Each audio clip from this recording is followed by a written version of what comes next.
Et c'est pourquoi on a, avec les laboratoires Vifor et le Cercle, conduit une étude observationnelle multicentrique, donc il y a 11 centres, une étude qui en fait a un but de type avant-après, qui est un but d'implémenter le PBM dans ces centres pour différents types de chirurgie, et avec une phase observationnelle avant, où on a pris sur 2 ou 3 mois 80 patients consécutifs par type de chirurgie, ensuite mise en place du PBM, et il y aura une phase d'évaluation après. Et donc, ce que je vais vous présenter maintenant, ce sont les premiers résultats sur la phase avant et sur l'évaluation des pratiques transfusionnelles et de gestion de l'anémie périopératoire qu'on a pu observer l'année dernière. Alors, ces résultats globaux, ils concernent presque 1000 patients dans 3 chirurgies, l'orthopédie, la gynéco, la cardio-thoracique et puis un peu de neurochirurgie. Le résultat global, déjà, c'est qu'il y a 20% d'anémie préopératoire et qu'il n'y a qu'un quart de ces patients, moins d'un quart de ces patients, pour lequel un bilan est réalisé, ce qui montre le chemin à parcourir.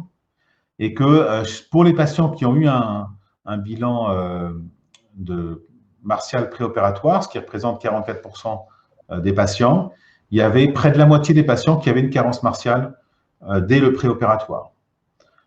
Et encore là, il y a un petit biais, puisque forcément, ce sont des centres qui sont motivés par le PBM.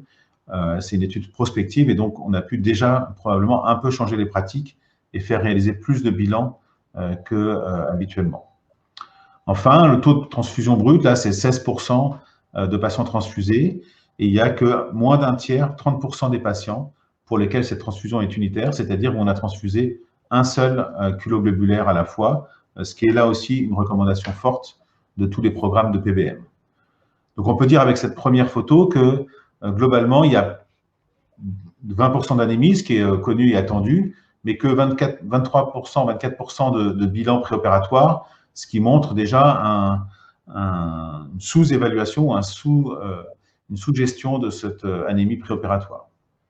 Si on focus maintenant sur l'orthopédie, près de 500 patients, on voit globalement que 15% des patients avaient une anémie à la consultation d'anesthésie, que seulement 40%, 39% avaient une recherche d'étiologie de cette anémie. Et on voit que, alors qu'en orthopédie, les traitements sont quand même très bien codifiés avec le PO et le fer, et ben on a 40% des patients qui ne sont pas traités de leur anémie et 70% qui ne sont pas traités de leur carence martiale, alors même qu'elle est diagnostiquée. Donc on voit qu'il y a du chemin à parcourir. Et ces résultats conduisent à 8% de transfusion périopératoire. Donc il faut dire que dans ces centres, il y a déjà des centres experts et des centres non experts.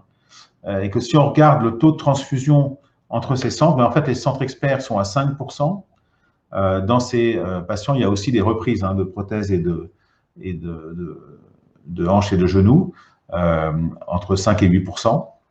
Et les centres pilotes, eux, sont à 11% d'autotransfusion, c'est-à-dire assez proche de ce qu'on voyait dans les données américaines. Et on retrouve dans ces données la même chose que dans toutes les études sur le PBM, c'est-à-dire que l'anémie est associée à une augmentation des durées de séjour et que la transfusion est associée à une augmentation très importante des durées médianes de séjour pour ces patients. Donc, on voit qu'on peut probablement progresser sur la gestion de l'anémie périopératoire en orthopédie et sur la transfusion.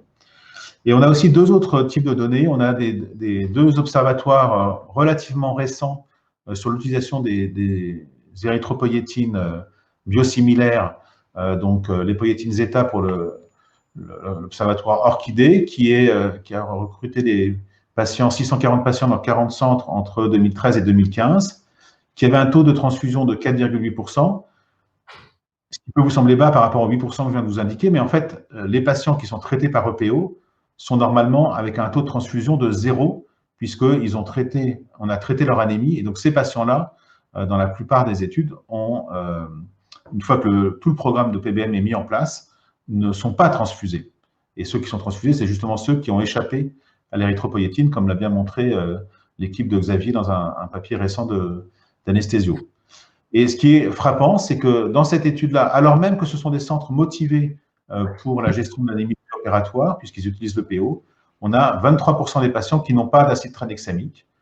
Et là encore, ceux qui n'ont pas d'acide tranexamique ont un taux de transfusion de 11%, alors même que ce sont des patients qui ont le PO en préopératoire. Donc on voit qu'une sous-utilisation d'acide tranexamique et un taux de transfusion qui est relativement élevé, même dans des centres relativement experts qui font du traitement et pour des patients qui ont été traités en préopératoire. L'Observatoire Bones, il a regardé l'époïétine alpha, un peu plus récent, 2015-2018, 1000 patients inclus, 56 centres, du privé beaucoup et un peu de public. Le taux de transfusion un peu plus bas, 3,7%, encore une fois, ça pourrait être 0% sous EPO. Et là encore, un tiers des patients n'ont pas d'acide tranexamique, alors même qu'on parle de centres experts qui font de l'EPO. Et donc, ça paraît très, très élevé, ce qui montre aussi une sous-utilisation du deuxième pilier du PBM, qui est l'utilisation d'acide tranexamique et la gestion de la coagulation péropératoire. Maintenant, on va aller un peu plus vite sur les autres chirurgies. Donc, la chirurgie cardiaque, 130 patients. Et vous voyez là encore, 36% de patients anémiés en consultation, ce qui est retrouvé habituellement, autour de 40%. Seulement 10% des patients pour lesquels un bilan d'anémie a été fait. Donc là, on voit encore que les bilans ne sont très peu faits. Et un tiers des patients qui ne sont pas traités de leur anémie ou de leur carence martiale. Donc là encore, du chemin à parcourir pour ces patients. Le taux de transfusion élevé, 40%, avec seulement un quart des patients qui ont une transfusion unitaire. Et là encore, une augmentation de la durée de séjour pour les patients transfusés par rapport aux patients non transfusés. Ce 40% de taux de transfusion, ça correspond exactement à ce qu'on voit ici chez les Australiens avant la mise en place de PBM. Et donc, le taux de transfusion qu'on observe, c'est un taux de transfusion sans PBM globalement, et on pourrait avoir des taux de transfusion autour de 20% au lieu de ces 40% rapportés ici. Et ça, c'est associé, encore une fois, à des diminutions de la durée de séjour et à une réduction des coûts dans cette étude australienne avant-après la mise en place de PBM. En neurochirurgie ici, 20% de patients anémiés, mais là encore, 3/4 des patients qui ne sont pas traités de leur anémie en préopératoire et plus de la moitié qui ne sont pas traités de leur carence martiale en préopératoire. Donc, on a là aussi beaucoup de travail à faire dans tout type de chirurgie pour la gestion préopératoire. Un quart des patients transfusés, et là encore, un taux de transfusion unitaire relativement bas, 24%.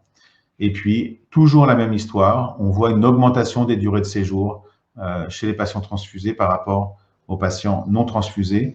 Donc, on comprend bien que la mise en place du PBM aura certainement un intérêt sur les durées de séjour chez ces patients. En chirurgie gynécologique, 26% de patients anémie en consultation, seulement 12% de bilan et quasiment aucune n'a eu un bilan martial complet. Et bien, sur l'ensemble de ces patientes, 0 patiente traitée. Donc là encore, du travail à faire en chirurgie gynécologique.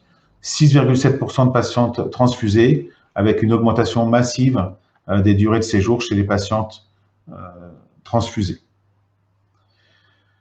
Donc en fait, le résumé, c'est qu'on n'a pas de base de données qui nous permettent vraiment de savoir où on en est, et notamment sur nos taux de transfusion par les